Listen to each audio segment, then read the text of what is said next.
गंधारी के अंदर हम जिन शख्सियत से आज आपको रूबरू करवाने वाले हैं, उनकी तारीफ में मैं क्या कहूं। मैं तो यही कहूंगा, मैं तो ये कहूंगा कि उनकी अगर मैं तारीफ करने बैठूं या उनकी व्याख्या करने बैठूं या उनकी व्याख्या को अपने शब्दों में अभिव्यक्त करने बैठूं, तो मुझे लगता है मुझे एक नए शब्द की रचना करनी पड़ेगी और उस शब्द का नाम है राजनीतिक सन्यासी। जानकीनाथ जी,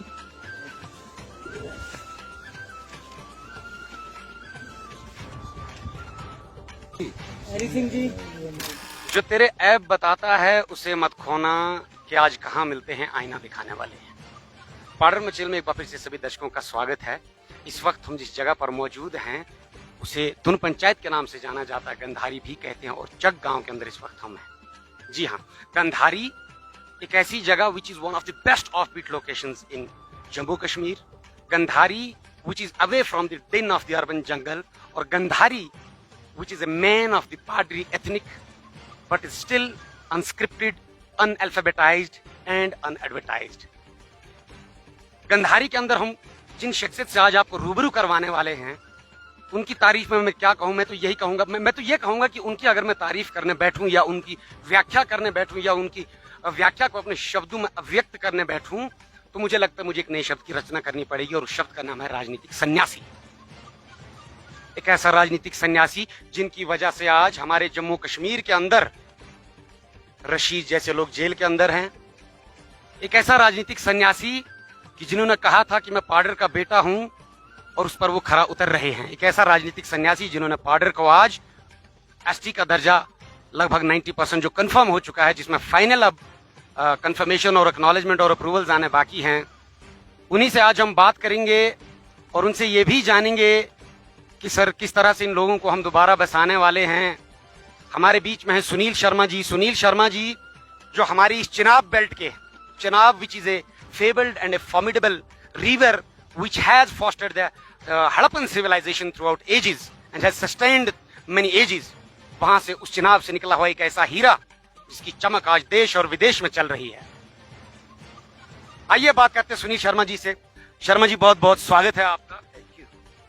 शर्मा जी, चग नामक ये गांव पाडर के गंधारी में कहीं ना कहीं मानो चीख चीख कर कह रहा है कि एक बहुत शोर था मुझ में जो आज बहुत खामोश है। यहाँ के पशु, यहाँ की भेड़ें, यहाँ के बच्चे, यहाँ की औरतें, यहाँ के लोग टिकटिकी लगाकर आपकी राह देख रहे थे, मानो जैसे अयोध्या में श्री राम का इंतजार किया जा रहा हो। सर, जानना चाहता है पूरा पाडर भी और ये लोग भी कि आखिर इतनी देर क्यों लगा दी हुजूर आते आते। धन्यवाद भीम जी। पाडर मचेल का जो ये आप चैनल चलाते हैं, मैं अक्सर इसको फॉलो करता हूँ और आपके माध्यम से, आपके इस चैनल के माध्यम से बहुत सारी इंफॉर्मेशन हमें मिलती है। और सच मानो तो ये जग गांव का जो फायर इंसिडेंट यहाँ पे हुआ 29 की सुबह मुझे किसी पाडर मचेल चैनल से ही पता चला, सूचना मिली, इसलिए आपका विशेष धन्यवाद। बहुत अच्छा प्रश्न किया कि आप बहुत देर से आए, इसमें कोई शक नहीं। लगभग 20-22 दिन बीत चुके हैं और 20-22 दिन के बाद हम यहाँ पहुंचे हैं। हम एक संगठन के अनुयायी हैं, हम एक तंत्र में चलते, सिस्टम में चलते हैं। जिस पार्टी से मैं जुड़ा हूँ, उस पार्टी की बेस, उस पार्टी की बुनियाद इन्हीं पहाड़ों पे है, इन्हीं दूर दराज क्षेत्रों में है। और ये गंधारी इस बात का गवाह है, साक्षी है। जब जब भी भारतीय जनता पार्टी को जिस जिस चीज की आवश्यकता पड़ी है, तन मन धन से इन लोगों ने सेवा की है भारतीय जनता पार्टी की। इसलिए मैंने वो तंत्र की बात यहाँ पे अपनी देरी से आने के लिए इसलिए जोड़ी कि हमारा पार्टी का निजाम काम करता है।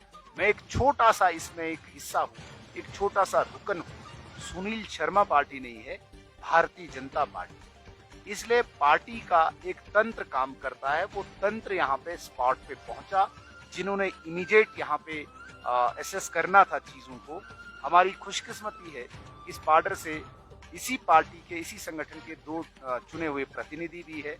हमारे हरिकृष्ण जी, हमारे अर्पण जी, ये यहाँ पे पहुंचे और जो भी यहाँ पे जायजा लेना था या जो भी सरकारी मदद इंस्टेंट आनी थी वो इन्होंने करवाई। मैंने तुरंत लेफ्टिनेंट गवर्नर साहब से, चीफ सेक्रेटरी साहब से जो सहायता यहाँ पहुँचानी थी उसमें कोशिश की कि यहाँ पहुँचे।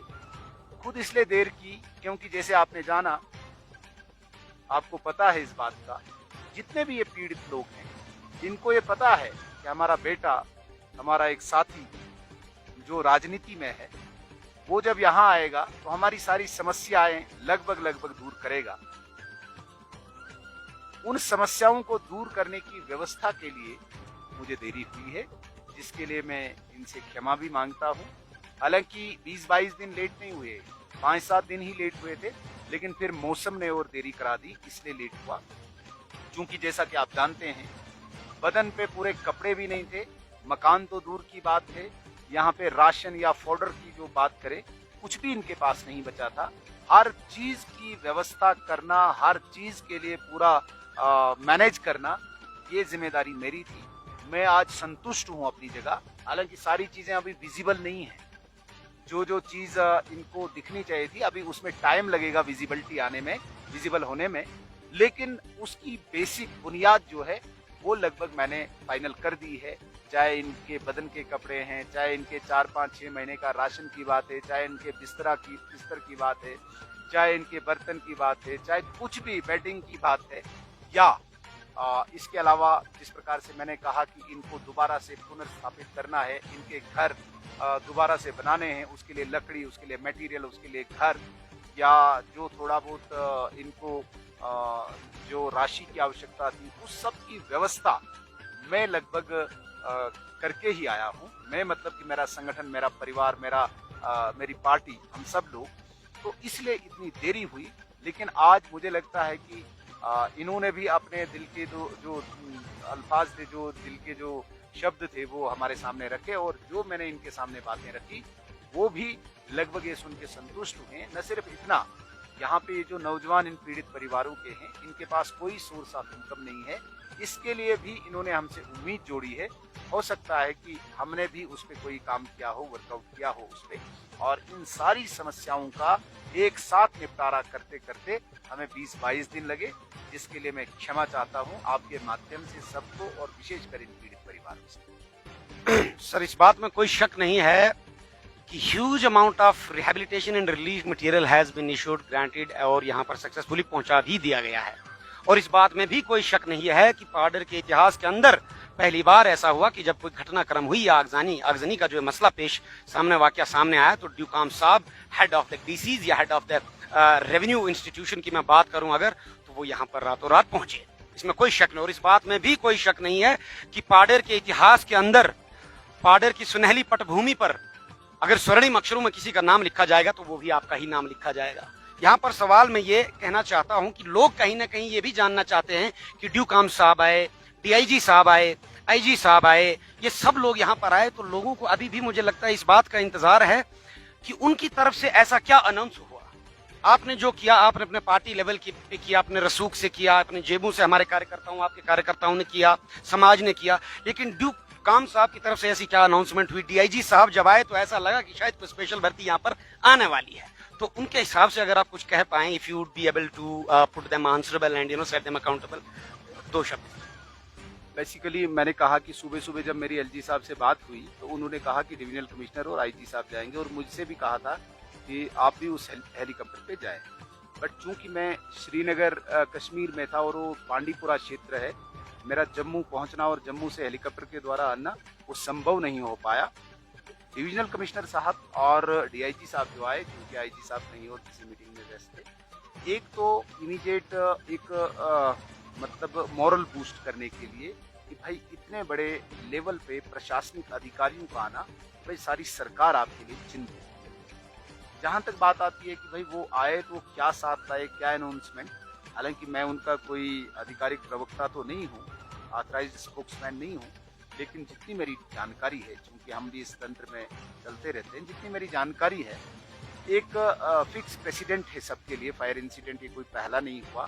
आप हर साल 2 साल के बाद, अगर मैं पाडर में ही गिनता जाऊं तो मऊ का इंसिडेंट है, उणगाई का इंसिडेंट है, कदेलू का इंसिडेंट है, चिटो का इंसिडेंट है, खिजरोनी का इंसिडेंट है, और अभी चक का इंसिडेंट है। मेरी नॉलेज में ही 5-7 ऐसे इंसिडेंट हैं। तो किसी भी इंसिडेंट को हम स्पेशल नहीं ले सकते। एक फिक्स है, आप मरगी लीजिए, आप वहाँ पे सुखनई लीजिए, अभी दक्षिण में पीछे हुआ था वहाँ का लीजिए, मड़वा में हुआ था, तो ये हमारे डिस्ट्रिक्ट की बात है। पीछे यहाँ पे भोंजवा में हुआ, गुंदो में हुआ। लगातार इन पहाड़ी क्षेत्रों में चूंकि यहाँ पे इस प्रकार का रहन सहने के अंदर ही घास लकड़ी वगैरह सब कुछ रखना पड़ता है, तो जिस वजह से फायर इंसिडेंट होते हैं। तो सबके लिए एक डिजास्टर मैनेजमेंट के तहत एक फिक्स प्रेसिडेंट बना हुआ है कि हम एसडीआरएफ में इनको एक फिक्स राशि देते हैं, लाख सवा लाख रुपया। फिर जो लाइव स्टॉक होगा उसका अलग अलग अपना वो रखा हुआ है, इंक्रीज करेंगे उसके बाद। और जो रेड क्रॉस की तरफ से है, जिसे हम सरकार का ही एक पार्ट मानते हैं रेड क्रॉस को, उनका भी एक फिक्स पैरामीटर है कि भाई 5,000, 10,000, 20,000 रुपया वो इमीडिएट सहायता देते हैं, बर्तन दे देते हैं। यही करने के लिए हमें खुशी इस बात की कि डिविजनल कमिश्नर साहब यहाँ पे पहुंचे तो आला जितने भी ऑफिसर्स थे, चाहे डिप्टी कमिश्नर थे, चाहे एसएसपी साहब थे, चाहे डीआईजी साहब थे, चाहे यहाँ पे डाउन द लाइन जितने भी ऑफिसर्स थे, वो खुद आए। अभी हमें किसी भी चीज के लिए ज्यादा मशक्कत करने की जरूरत नहीं पड़ती। जैसे कि आपने खुद सुना, यहाँ पे बता दिया अभी हमारे सरपंच साहब राजकुमार जी ने कि जो 1,35,000 की राशि जिसके लिए इन पीड़ित लोगों को पता नहीं कितने दरवाजों पर खड़े रहना पड़ता है, वो सैंक्शन हो चुका है। दैट मीन्स कि बहुत बड़ी उपलब्धि है डिविजनल कमिश्नर के विजिट की कि भाई विद इन डेज इसको सैंक्शन कर दिया। यहाँ पे अगर डिविजनल कमिश्नर साहब आए तो अब मैं जो इनके लिए लकड़ी का इंतजाम उन्हीं के प्रशासन के द्वारा ही करूंगा। रात को ही मेरी यहाँ पे इनसे बात हुई थी डिवकाम साहब से, वो खुद कह रहे थे भाई वहाँ पे इस प्रकार की अभी मतलब परेशानियां हैं। तो जितना भी सरकारी निजाम के तहत ज्यादा तो कुछ नहीं आता है, 1,35,000 की एक राशि है, 20,000 की वो रेड क्रॉस की तरफ से या राशन की कुछ आती है, या कल अगर हम उनसे एसपीओ के लिए इन पीड़ित परिवारों के लिए डिमांड कर सकते, तो हमें ज्यादा कहने में मशक्कत नहीं करनी पड़ेगी, करवाने में ज्यादा मशक्कत नहीं करवानी पड़ेगी।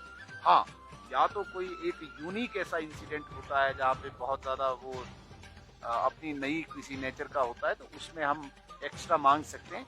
लेकिन ये एक सेट फॉर्मेट है, सेट पैटर्न है सबके लिए, उसी के तहत इन लोगों को इजी ये सारी सुविधाएं हो पाए, उसके लिए डिविजनल कमिश्नर साहब का विजिट हमारे लिए सिग्निफिकेंट है, हमारे लिए लाभदायक है।